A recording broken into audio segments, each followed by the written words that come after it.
Salut à tous et bienvenue sur la chaîne Les Artisans du Ciel. Alors peut-être que certains d'entre vous l'ont remarqué, la chaîne auparavant s'appelait Pour Jésus, elle a changé de nom. Elle s'appelle à présent Les Artisans du Ciel. Pourquoi les Artisans du Ciel?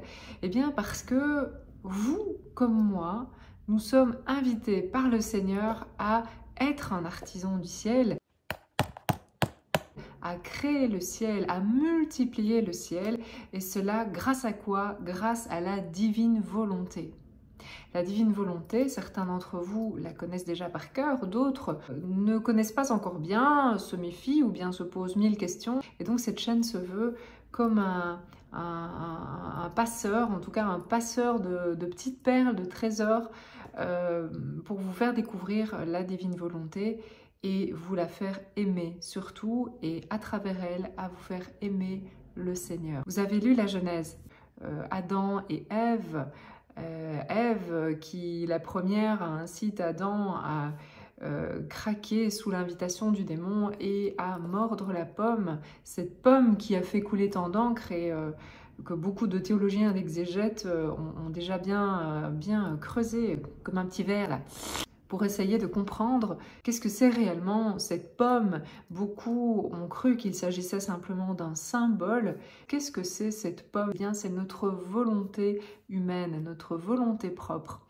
Au tout départ, l'homme, Adam, était en parfaite communion, en parfaite symbiose avec le Seigneur. Il y avait donc les communications entre d'âme à âme, si je puis dire, étaient bien vivantes. Il y avait, oui, la science infuse, il savait tout parce qu'il avait tout, parce qu'il avait la volonté de Dieu.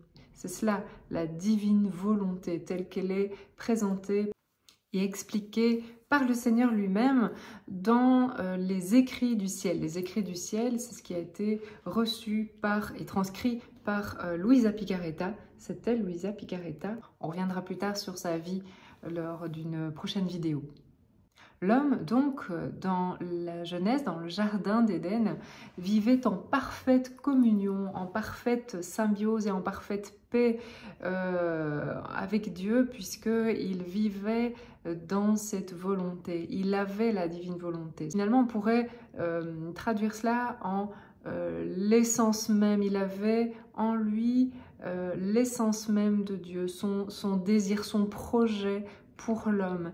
Il était parfaitement uni, non seulement à ce que Dieu désire que nous fassions, mais que nous soyons. Il y a cette fameuse phrase qui est juste wow, inscrite dès les premières pages de notre Bible. Eh bien, c'est que nous sommes créés à l'image et à la ressemblance de Dieu.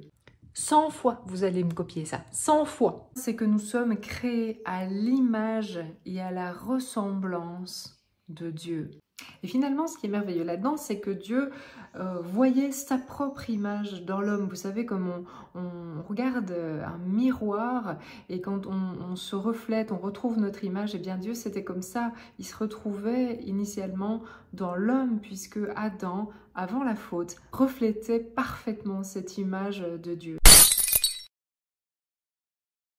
Ben bravo, hein. Ben franchement, t'aurais pas pu faire attention, non? Parce que maintenant, je dois bosser pour pouvoir manger, je me dispute avec mon mari, les passions, l'orgueil, le machin, les disputes, le bazar, super! Et puis en plus, je suis fatiguée, et puis je suis malade, puis en fait, il y en a marre.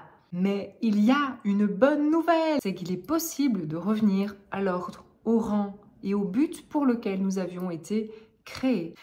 Comment faire? Eh bien, le Seigneur nous l'explique dans les livres du ciel que vous pouvez vous procurer très facilement. On reviendra plus tard sur le comment. En attendant, n'oubliez pas de liker cette chaîne et de la partager, comme cela j'aurai beaucoup de succès. Oups!